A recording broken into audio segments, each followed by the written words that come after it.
जम्मू कश्मीर के अनंतनाग के गडोल में मुठभेड़ में कर्नल, मेजर और डीएसपी समेत 4 सुरक्षाकर्मी शहीद हो गए। कश्मीर में बीते 34 वर्षों से जारी आतंकी हिंसा में ये कोई पहला अवसर नहीं है जब आतंकियों से लड़ते हुए सुरक्षा बलों को इस तरह का भारी नुकसान उठाना पड़ा हो। हालांकि हर बार भारत ने इसका मुंहतोड़ जवाब दिया। अनंतनाग में भारतीय जवानों पर हमला करने वाले 3 आतंकियों को मार भी गिराया गया, वो चाहे 1947 हो, 1965 या फिर 1971 और 1999। पाकिस्तान ने हर बार भारत की पीठ में छुरा घोंपने की कोशिश की, हर बार उसे मुंह की खानी पड़ी। इसी तरह 2016 में भारत ने उरी हमले के बाद सर्जिकल स्ट्राइक कर पाकिस्तान को घुटनों के बल ला दिया। अब अनंतनाग में हुए आतंकी हमले के जवाब में पाकिस्तान को सबक सिखाने की मांग होने लगी। शुरुआत करते हैं आज़ादी से। भारत और पाकिस्तान साल 1947 में आज़ाद हुए थे, लेकिन आज़ादी के कुछ दिन बाद ही भारत और पाकिस्तान के बीच जंग छिड़ गई। इस युद्ध की वजह थी कश्मीर। पाकिस्तानी सेना के समर्थन से कबायली सेनाओं ने कश्मीर में घुसकर कई हिस्सों पर कब्जा कर लिया। इसके बाद भारतीय सेना और कबायलियों के बीच जंग हुई। 22 अप्रैल 1948 को संयुक्त राष्ट्र सुरक्षा परिषद में प्रस्ताव पास हुआ। इसके बाद दोनों देशों की तत्कालीन स्थिति को ही स्थायी बना दिया गया। इसे नियंत्रण रेखा यानी कि एलओसी कहा जाता है।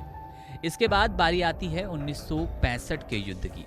अगस्त 1965 में पाकिस्तानी सेना ने जम्मू कश्मीर पर हमला बोल दिया। इस बार भी पाकिस्तान का मकसद कश्मीर को अपने में मिलाना ही था। इसके जवाब में भारत ने पश्चिमी पाकिस्तान पर बड़े पैमाने पर सैन्य हमले किए।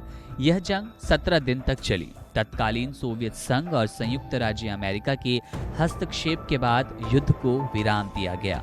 इस जंग में भारतीय सेना ने पाकिस्तान के हाजी पीर और ठिदवाल समेत कई इलाकों पर कब्जा कर लिया था। लेकिन 1966 में रूस के ताशकंद में तत्कालीन भारतीय प्रधानमंत्री लाल बहादुर शास्त्री और पाकिस्तानी राष्ट्रपति जनरल आयूब खान के बीच समझौता हुआ। समझौते के तहत भारत ने पाकिस्तान के कब्जाए इलाके को लौटा दिया। इसे लेकर लाल बहादुर शास्त्री की भारत में बहुत आलोचना भी हुई। ताशकंद में ही 11 जनवरी 1966 को रहस्यमयी परिस्थितियों में लाल बहादुर शास्त्री का निधन हो गया। इसके कुछ वक्त बाद पाकिस्तान शांत पड़ा रहा, लेकिन 1970 के दशक में पूर्वी पाकिस्तान, जो कि बांग्लादेश कहलाता है, यहाँ हालात बड़ी तेजी से बदलने लगे थे। वहाँ के लोग पाकिस्तान से खुद को अलग करने की मांग कर रहे थे। पूर्वी पाकिस्तान में हालात इतने बिगड़ गए थे कि पाकिस्तान ने अपनी सेना वहाँ उतार दी। पाकिस्तानी सेना ने पूर्वी पाकिस्तान में लोगों पर जमकर अत्याचार किए। अब तक भारत इस पूरी स्थिति पर चुप ही था। हालांकि इसके बाद 3 दिसंबर 1971 को पाकिस्तान की सेना ने भारत पर हवाई हमला कर दिया। भारत ने इस हमले का ऐसी मजबूती से जवाब दिया कि 13 दिन में ही ये जंग खत्म हो गई। इतना ही नहीं, पाकिस्तान के भी 2 टुकड़े कर डाले और इससे नया देश बना बांग्लादेश। पाकिस्तानी सेना की कमान संभाल रहे जनरल नियाजी ने घुटने टेक दिए। जनरल नियाजी ने 93,000 से ज्यादा सैनिकों के साथ सरेंडर किया था। इसके बाद बारी थी बहुचर्चित युद्ध यानी कि कारगिल युद्ध 1999 की। लगातार कश्मीर कब्जे का सपना देख रहा पाकिस्तान बौखलाया हुआ था। 3 जंग हारने के बाद उसने एक बार फिर से कश्मीर में अपना कब्जा साबित करने की कोशिश की। पाकिस्तान की सेना और आतंकियों ने नियंत्रण रेखा को पार कर भारतीय इलाकों पर कब्जा करने की कोशिश की। मई 1999 तक भारत को पाकिस्तानी सेना की इस हरकत का पता ही नहीं चला। फिर जब एक दिन कुछ चरवाहे वहां पहुंचे तो उन्होंने देखा कि कुछ हथियारबंद लोग भारतीय चौकियों पर कब्जा कर बैठे हैं। 8 मई 1999 को ये जंग शुरू हुई और भारत ने ऑपरेशन विजय लॉन्च किया। भारतीय थल सेना और वायुसेना ने पाकिस्तानी कब्जे वाले ठिकानों पर हमला कर दिया।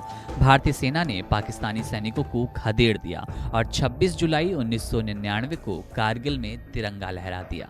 अब इतनी हार के बाद पाकिस्तान ने अपने नापाक मंसूबों में बदलाव किया। अब वे सीधे तौर पर युद्ध के लिए नहीं उतरता था, अब उसने आतंकी गतिविधियों को अंजाम देने की कोशिश की। आतंकियों की मदद से उसने पाकिस्तान में अपनी घुसपैठ बढ़ाई। इसी क्रम में 18 सितंबर 2016 को पाकिस्तान से आए आतंकियों ने जम्मू कश्मीर के उरी सेक्टर में इंडियन आर्मी के कैंप पर हमला किया था। जिसमें 18 जवान शहीद हो गए थे।